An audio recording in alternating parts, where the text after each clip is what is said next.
Antes de mais nada, agradecer a poder estar participando aqui em mais esse importante encontro do Fórum Nacional, trazer para discussão o tema da inovação, mas me apropriando muito das informações que foram trazidas pela presidente Maria Silvia, também pelos comentários feitos pelo Raul Veloso, e, quem sabe, focar um ponto mais genericamente, num ponto que vem sendo tratado mais genericamente, mas de forma mais específica na questão da inovação, do conhecimento, da ciência, da tecnologia, que é o papel da FINE. Mas eu queria, Raul, antes de mais nada, dizer a você que transmita ao nosso querido ministro João Paulo Reis Veloso nosso desejo de pronto restabelecimento, e ainda que ele seja substituído aí com muita excelência por você, ele é imprescindível nessas reuniões e esperamos tê-lo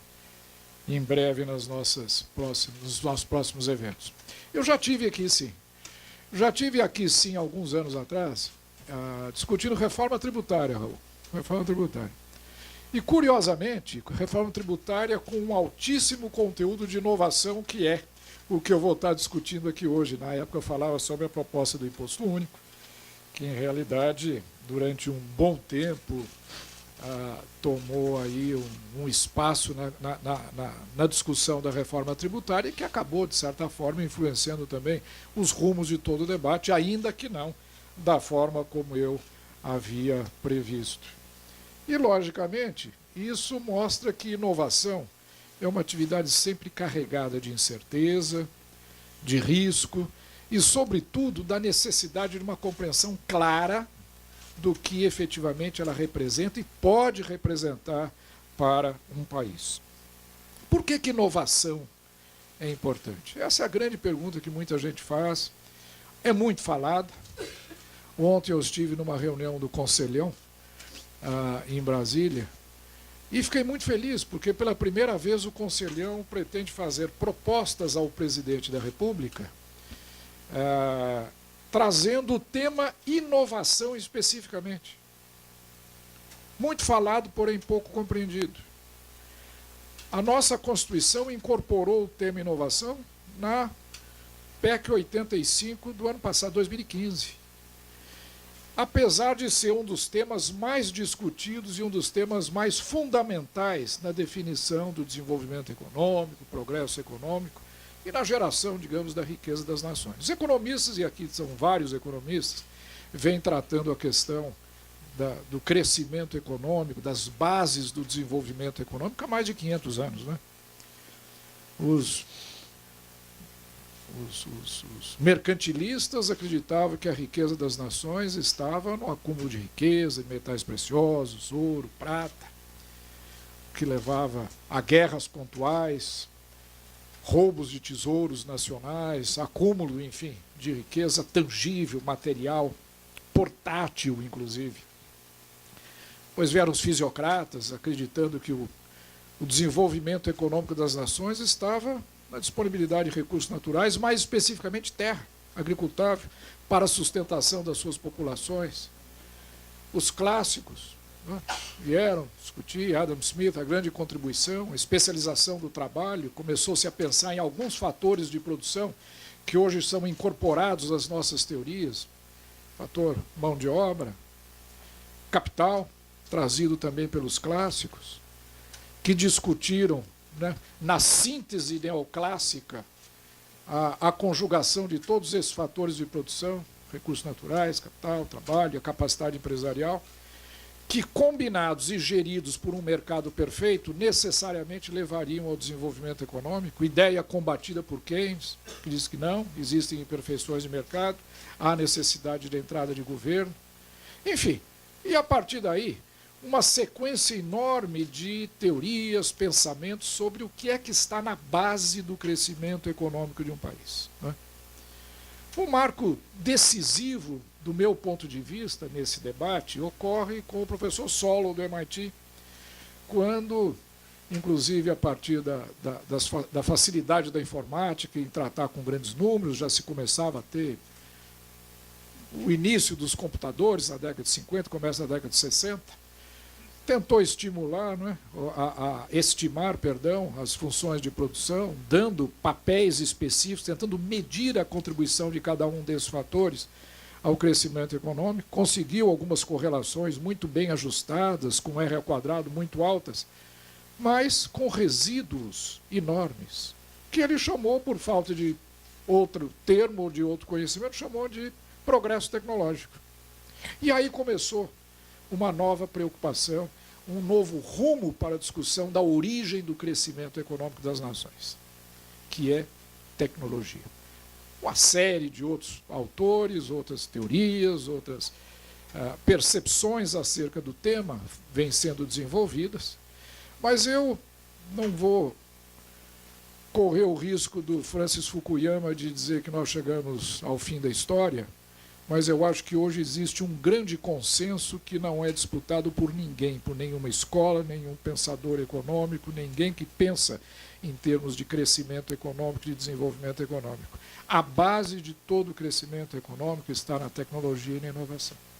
O mundo moderno vai ser pautado, moldado, determinado, definido, dirigido por tudo que um país possa fazer em termos de conhecimento, em termos de geração de tecnologia, de conhecimento científico, que é a base para que as empresas transformem esse conhecimento em valor, e isso é inovação. A inovação nada mais é do que a transformação do pensamento, do conhecimento científico em valor como determinado pelo mercado. E isso nos faz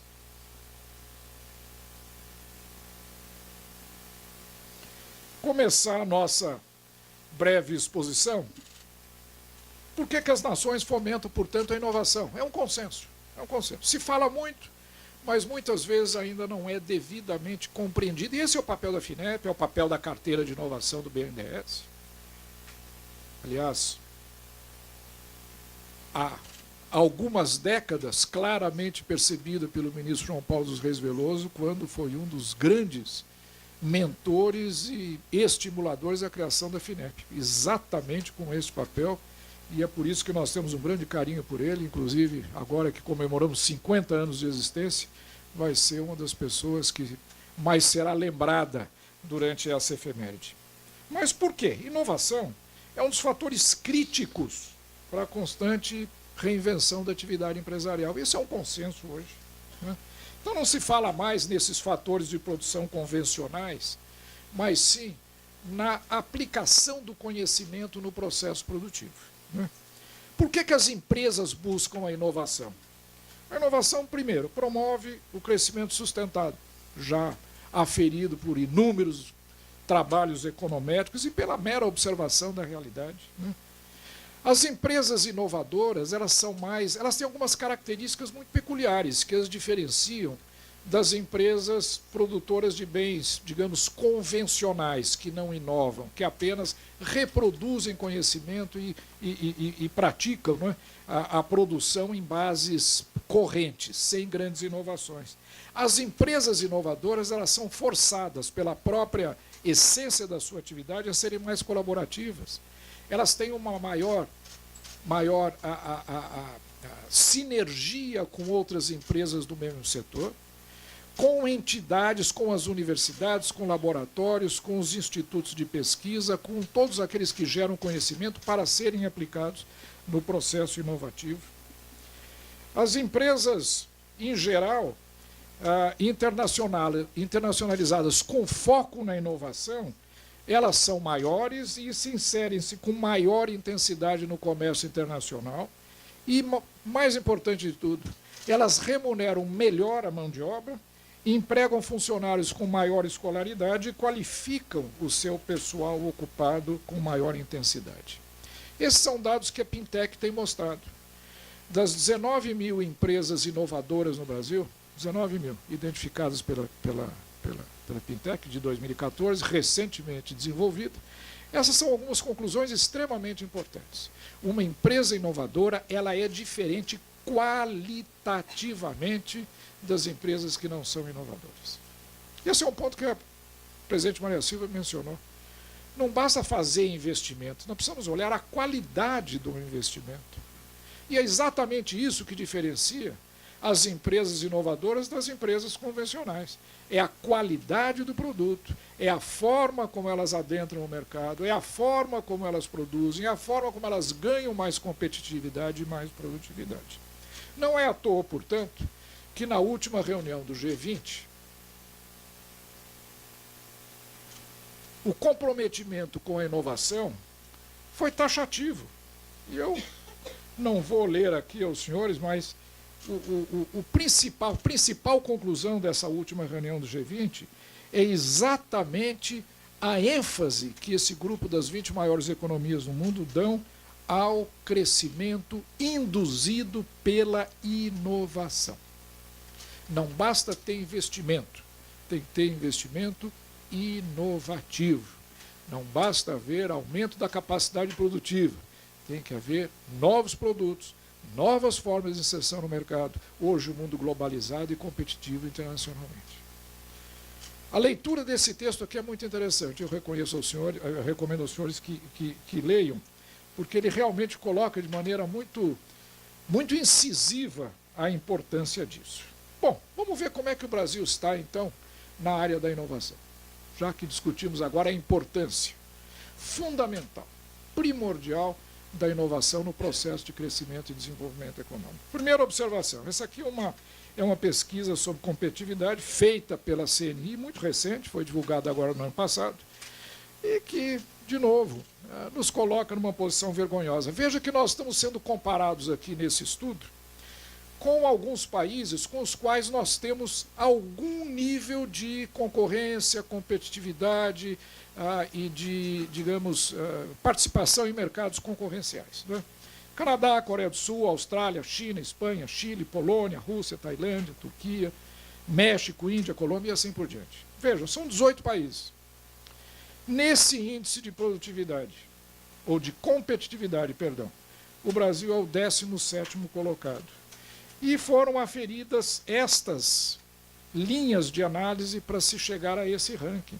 Educação, somos o 9º em 15, disponibilidade de recursos de mão de obra, 11 em 16, tecnologia e inovação, 11 em 16 e assim por diante.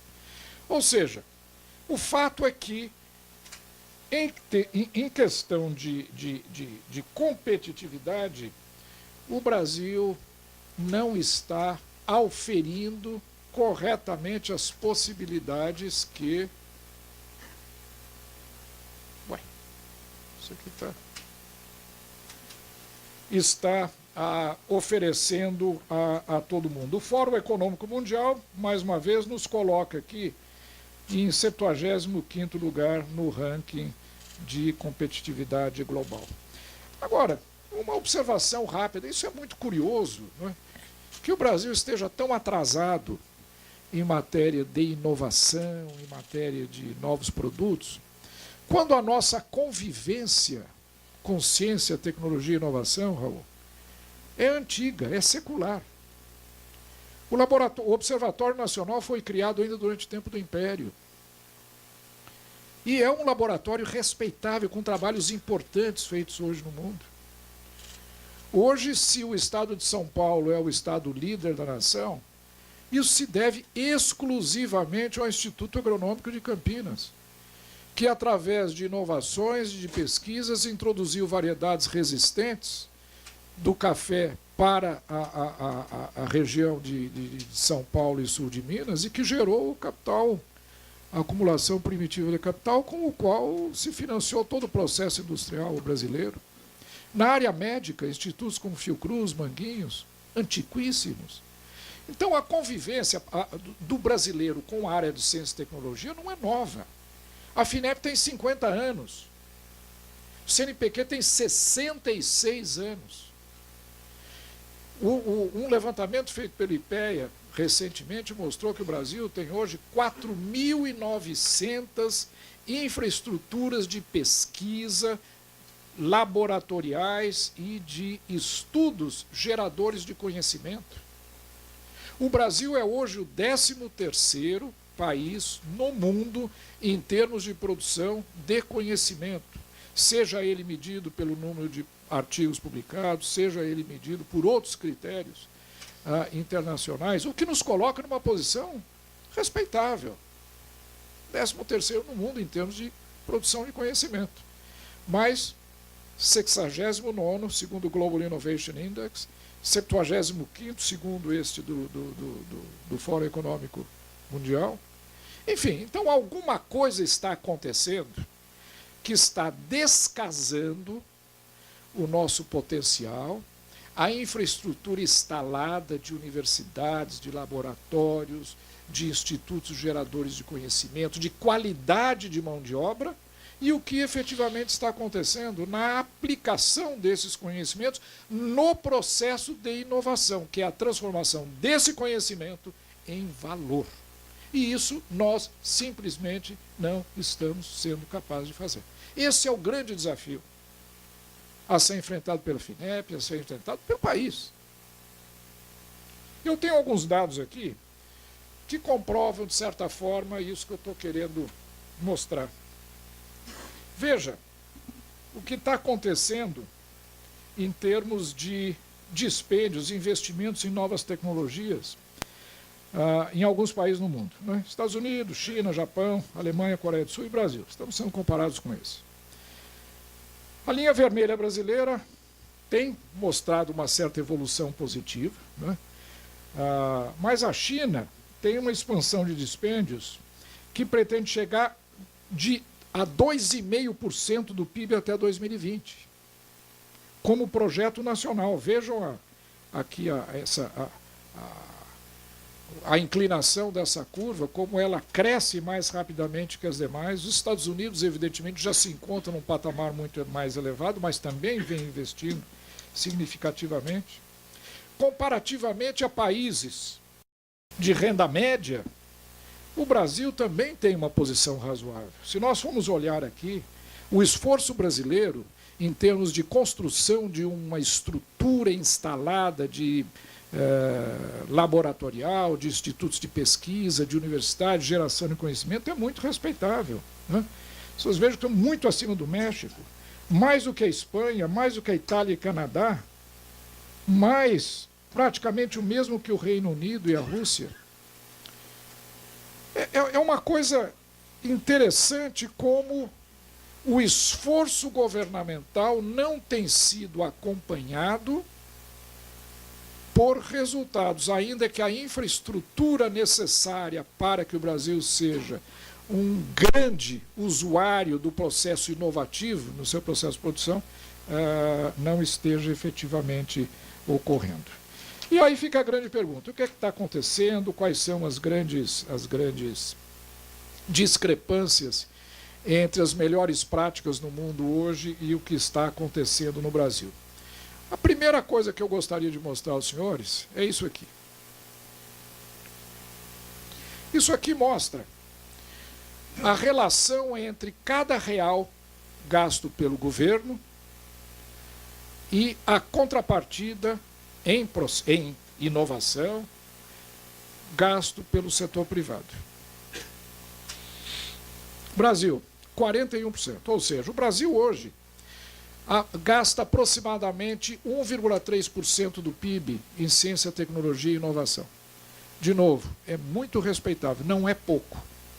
Isso nos coloca provavelmente entre os 10 ou 15 países que mais investem em ciência, tecnologia e inovação, 1,3% do PIB. Estamos longe da Coreia, com 4%, Estados Unidos com mais de 3%, a China está com 2,2%, vai chegar a 2,5%, estamos abaixo deles. Mas como nós vimos, estamos ali no mesmo patamar de uma Espanha, de uma Itália, de um Reino Unido, de países que têm uma base tecnológica muito mais sofisticada e muito mais avançada do que a nossa, em termos do seu processo inovativo e na sua competitividade.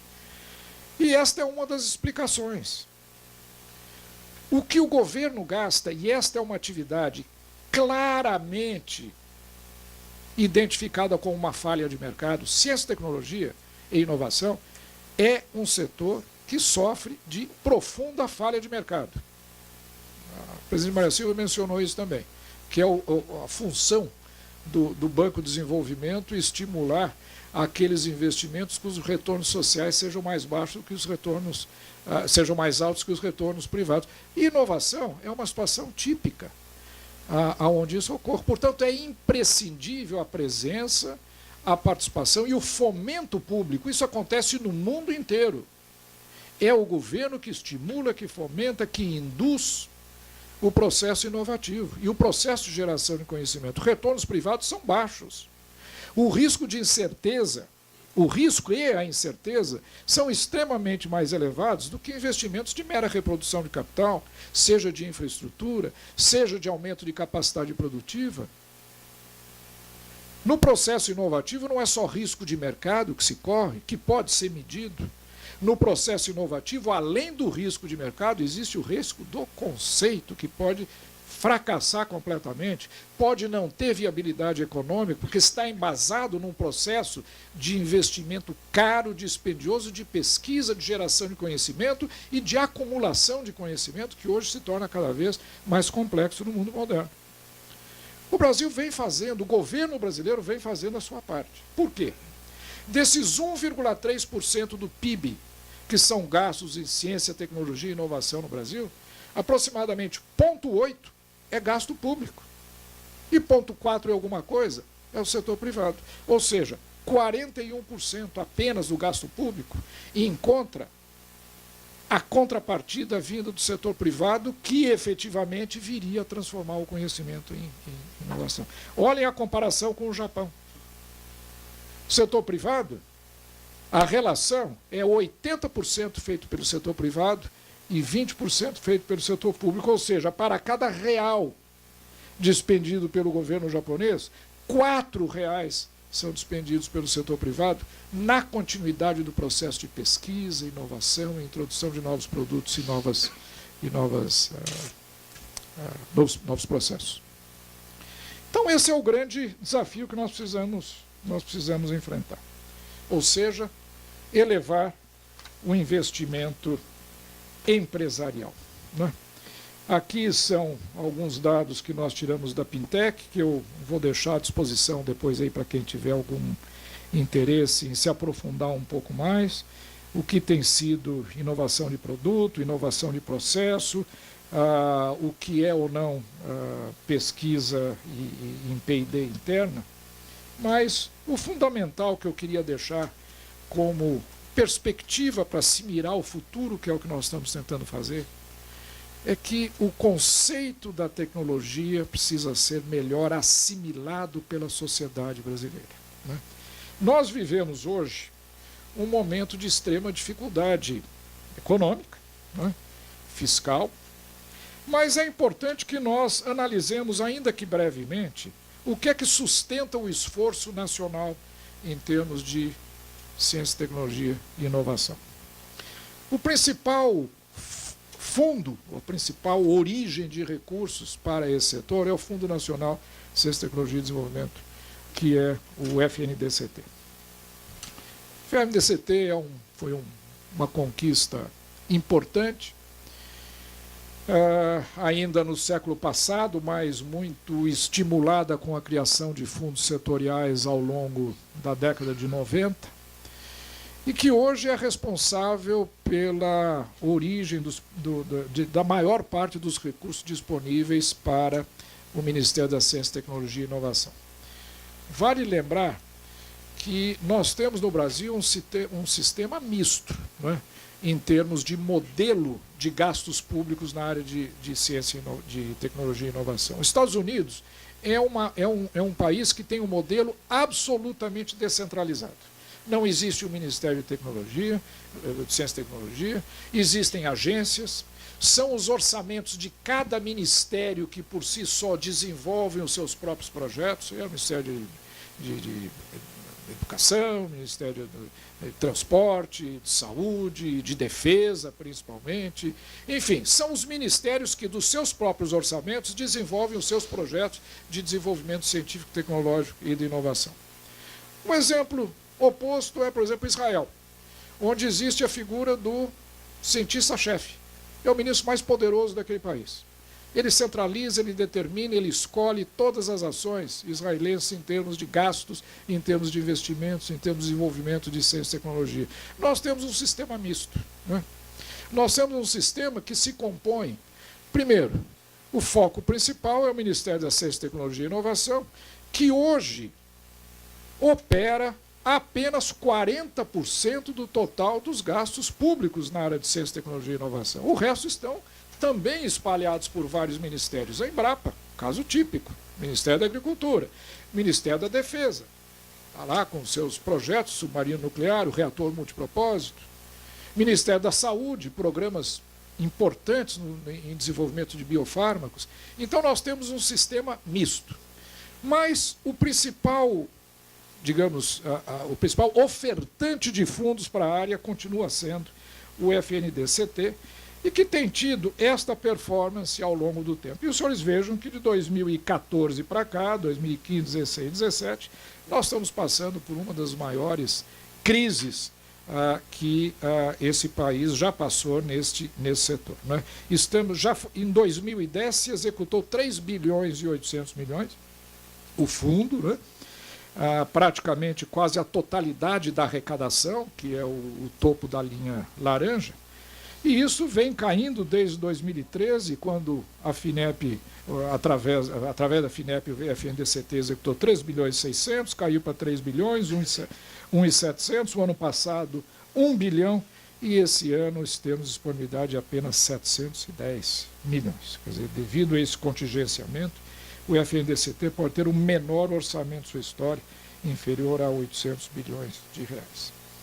E quais são os instrumentos operados por esses fundos? Né? A FINEP, ela pratica subvenção econômica, que é aquele estreito verde escuro, né? Não reembolsável, que é o amarelo. Não reembolsável são os recursos com os quais a FINEP financia toda a infraestrutura laboratorial, toda a infraestrutura de pesquisa, construção de prédios, laboratórios. Participamos em todos os grandes projetos científicos brasileiros.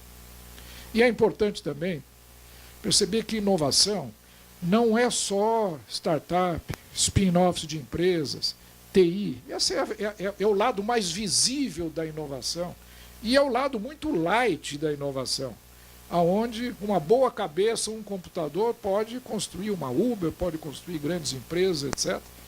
Mas a inovação de base, que a FINEP também apoia, é uma inovação extremamente complexa, custosa e de longo prazo. Quando nós falamos, por exemplo, na construção do laboratório de luz síncroton em Campinas, do CPQD, do reator multipropósito, do projeto Aramar da Marinha, são investimentos e equipamentos, laboratórios de nanotecnologia em Campinas, investimentos e equipamentos de bilhões de reais, e que exigem centenas, se não milhares de pesquisadores, PhDs, pós-docs, todos envolvidos, para a construção de novos materiais, novos sintéticos, que depois vão dar origem a investimentos empresariais que vão garantir, por sua vez, a competitividade da indústria brasileira. Portanto, esse amarelo aqui é o que financia, digamos assim, a estrutura básica de geração de conhecimento com esses grandes projetos de ciência e P&D em tecnologia, para depois serem aplicados pelas empresas nos seus processos produtivos. E o laranja de baixo é a disponibilidade de crédito. E eu termino, Raul, dizendo o seguinte: o governo brasileiro chegou praticamente no limite da sua capacidade de investimento na área de ciência, tecnologia e inovação. E eu comprovo isso da seguinte forma: se nós fôssemos a Coreia, onde para cada dólar investido pelo governo, 4 fossem investidos pelo setor privado, e o governo brasileiro despendesse hoje 0,8% do PIB como despende, e o setor privado contribuísse com outros 3,2%, 4 vezes mais do PIB, nós estaríamos hoje no mesmo patamar de gastos em ciência e tecnologia que a Coreia. Então, é o setor privado que não está respondendo. Há causas, há razões, não vamos discutir isso agora.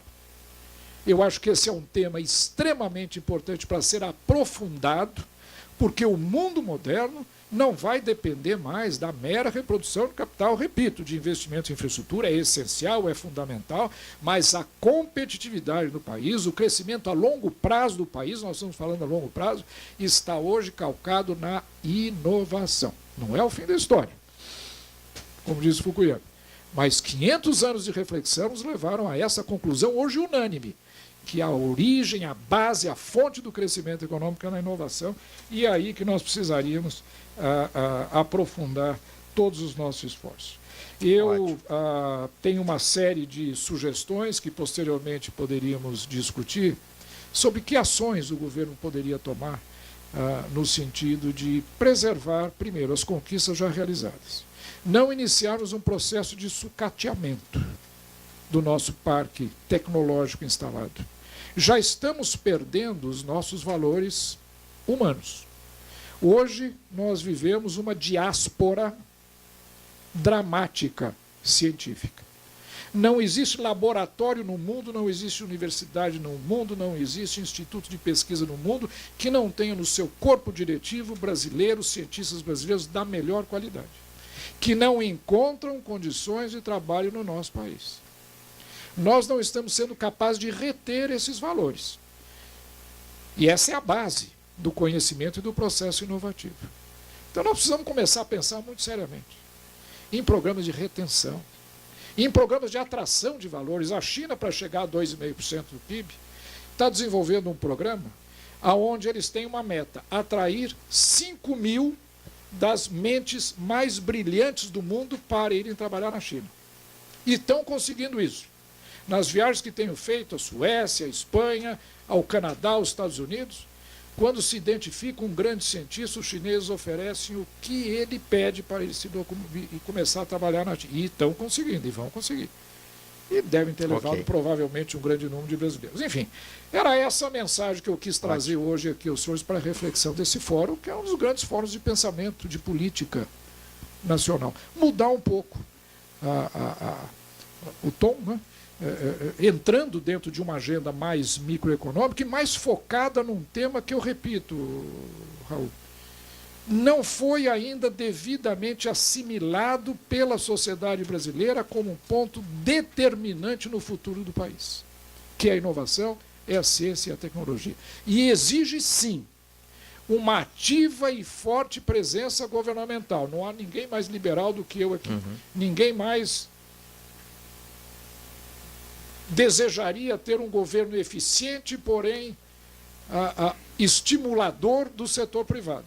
Mas esta é uma gritante falha de mercado que, se nós não tivermos uma presença forte e determinante do governo, dificilmente nós conseguiremos sair deste marasmo que estamos começando a ingressar, infelizmente, depois de tantos esforços que já foram despendidos. É isso aí que eu queria trazer como contribuição. Muito obrigado. Obrigado, viu? Muito bom.